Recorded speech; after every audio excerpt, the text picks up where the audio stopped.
Hi there, Ottawa. It is the 11th and final day of Fringe, and it is rainy out there. Even the weather is sad that the Fringe Festival is ending. But we do have some good footage for you, so don't cry. We managed to talk to Natalie Joy Quesnel and Ken Godmere, so two very important interviews. Check it out. I'm Ken Godmere, and the show is Vernus Says SURPRISE. It is about an 89-year-old man who never gets the chance to speak, which anybody who knows Ken Godmere is a big irony because Ken Godmere always takes the chance to speak. Just exploring someone who's aging in a very much accelerating, busy, noisy, hectic world, and just trying to accomplish his task with those odds stacked against him. It's important for all of us. We will all age, and we all have parents and grandparents that we've seen and been concerned about, and we're also living as part of the accelerating world. Yeah. And does it mix? What do we do? What do we see every day? Well, that's a big part of it, especially what I saw in it, is that it's not just for the elderly or Vernus. Everybody is striving to deal in this kind of a world. So when did you have a moment where you realized that the themes were more universal than just what you set out for? Yes. When I first sent the script to Nick Alain, I was asking him if he would be a production assistant with Tanya. Unfortunately, he couldn't. He was doing box heads and St. Lawrence Shakespeare, and he was just so busy. He wrote me a message, wrote me a letter, how sad he was that he couldn't be a part of it, and said, "You have to do this. This is important, because we all have a fear of losing our usefulness." And that's when I started to realize that this is more than a story.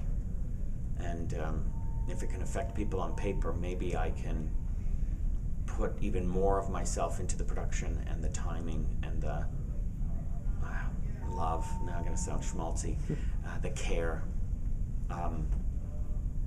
because that's why I do theater, is for that audience member to not just think or hear or see, but to feel something or rethink something. And it's a very humbling position to be in, so I take it very seriously. I take my comedy very seriously. And you've had some success in London previously, and I know the response in Ottawa has been great. So what's it like having such a... It's a surprise. Vernus Says SURPRISE. It is a surprise because as a writer, as a producer, as an actor, as the actual character, we always, or should always, strive, we do, to get close to that humanity, a moment, and a connection with an audience in that theater at that night, as opposed to, oh wow, this is shocking subject matter and I want to tell you about it, is to take that time that close to an audience.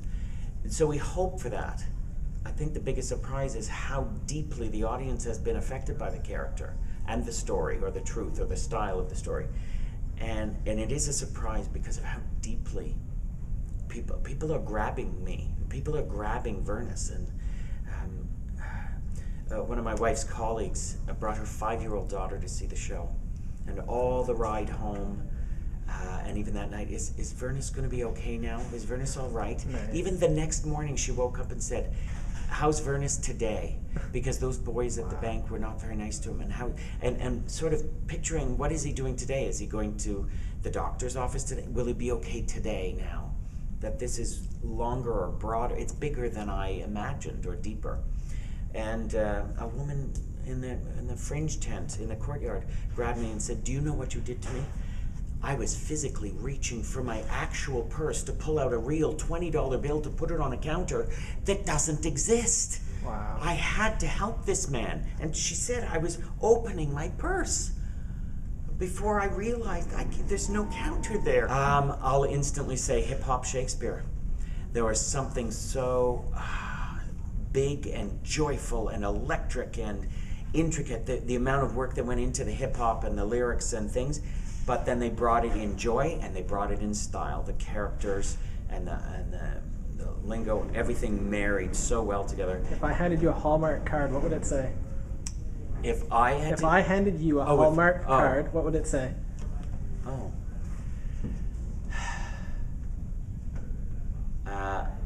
Vernus says, "Fringe-tastic." with one of those old drawings, and it's a little cartoon. I don't know. The Fringe itself, so it would definitely have a Fringe reference to it. Something core. When you say Hallmark card too, I'm thinking that's how personal a Fringe festival is to the artists and to the audiences. So it would. Vernus Says Fringe with a big exclamation mark. I'm Natalie Joy Quesnel. I'm the executive producer of the Ottawa Fringe Festival. And what does it mean to be the executive producer? In this case, because with different fringes it means different things. In my case, it means I'm essentially the boss of all of the things. I mean, I rent the venues, I choose the staff, I run the lottery, I make sure that the Fringe Festival principles are maintained, I apply for the grants, I balance the budgets, I work with my administrator, make sure everything is running smoothly. So essentially, I do all the things.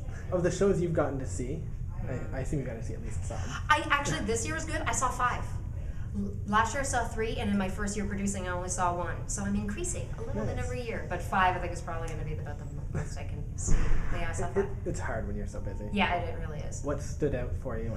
What's at the top of the 5? Okay, there's absolutely no question about this. It was Little Orange Man. Nice. Like I'm still, I saw it last night, and I still feel like I can't articulate sentences properly about how much that show just blew me away. I am right there with you. Yeah, on that one. just loved it.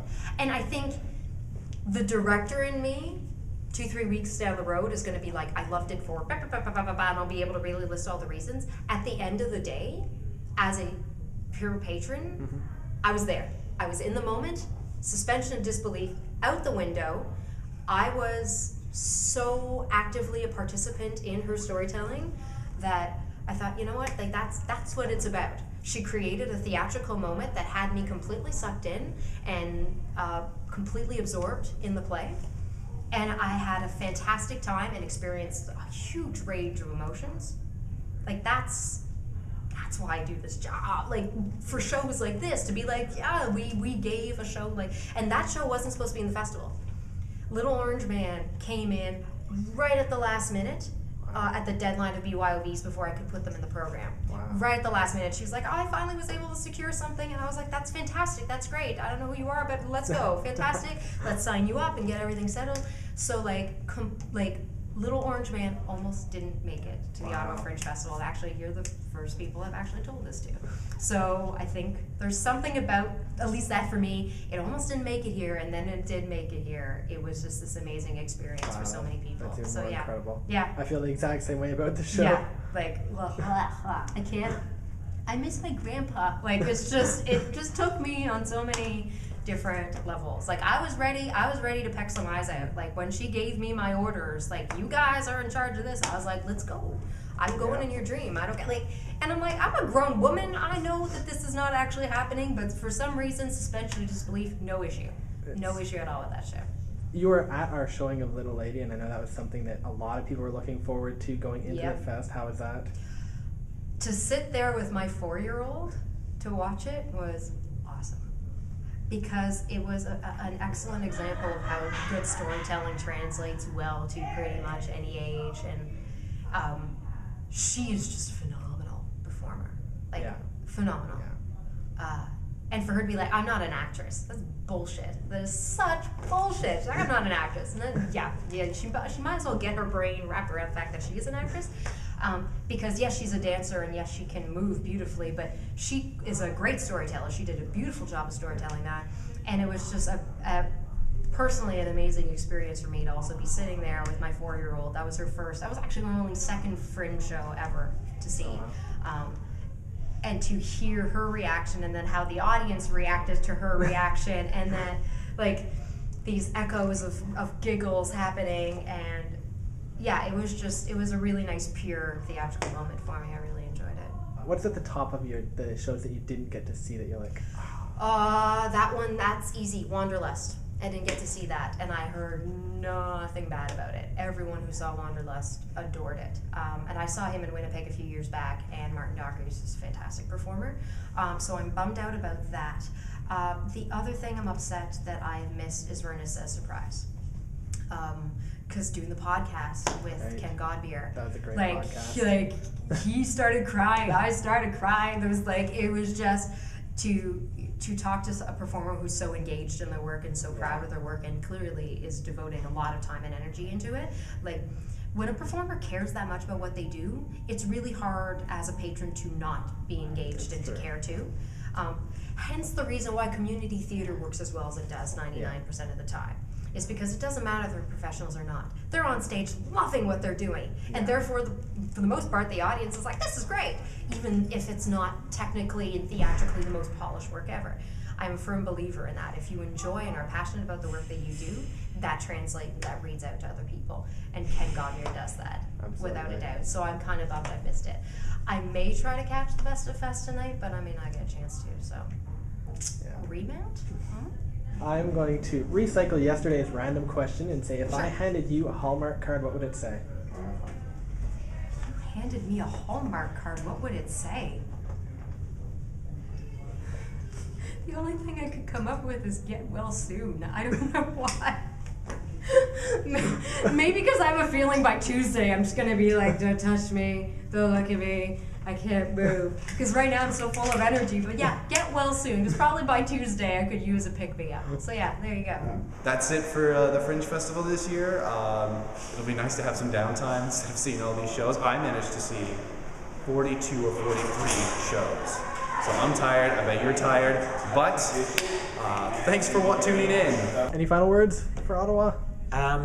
Yeah, thank you to the artists, the organizers, the media and communicators, the technicians, and the audiences for actually making this truly a festival of celebration of the art.